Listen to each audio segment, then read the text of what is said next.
And Omalisha, with her sharp mind, fierce courage, and growing wisdom, was determined to walk that path, no matter how dark it became. Days passed after her second trial, but the forest shadow never left Omalisha's mind.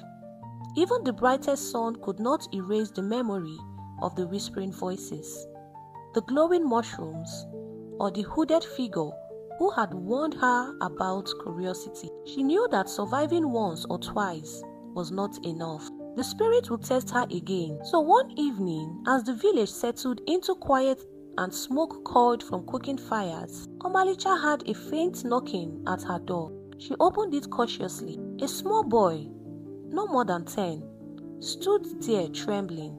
His eyes were wide with fear. "Omalisha," he whispered. "My father. He went into the forest to hunt and he has not returned. Something is keeping him there. Please help." Omalisha felt a chill run down her spine. The forest that had tested her courage now held a villager captive. She glanced towards the horizon, where the last light of the sun faded, and then back at the boy. "Take me to him," she said firmly. She packed a small bundle, kola nuts, palm oil, and a small knife her grandmother had given her for protection. The boy led her to the forest edge, pointing towards a dense part of the woods where shadows seemed darker than the rest. The deeper they went, the thicker the trees became. The wind whispered strange words and shapes moved in the corners of her eyes. She remembered the hooded figure's warning. "Curiosity is a flame. Balance it, or it will consume you." She whispered a prayer and pressed forward, trusting her courage and wisdom. After a while, they reached a small clearing. There, a faint glow came from the base of an enormous tree. Omalisha could see the hunter. He was trapped in some kind of spectral barrier, invisible to the boy until Omalisha stepped closer. Shadows swirled around him like living ropes. The spirit whispers filled the clearing. "Child of the village, prove your balance.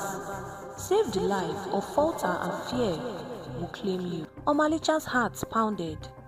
She took a deep breath and stepped closer. "I am not afraid," she said aloud. "I respect you, but I will not let harm come to my people." She knelt and poured kola nuts and palm oil onto the ground, repeating prayers her grandmother had taught her. Then she touched the hunter's shoulder gently. The shadows surged at her, cold and threatening, trying to push her away. She stood firm, holding the hunter's hand, and whispered, "I will walk carefully. I will honor your rules. Release him to me." For a long moment, nothing happened. Then, slowly, the shadows dissolved like smoke in the wind. The barrier vanished. The hunter gasped and fell to the ground, alive but trembling. Omalisha helped him to his feet.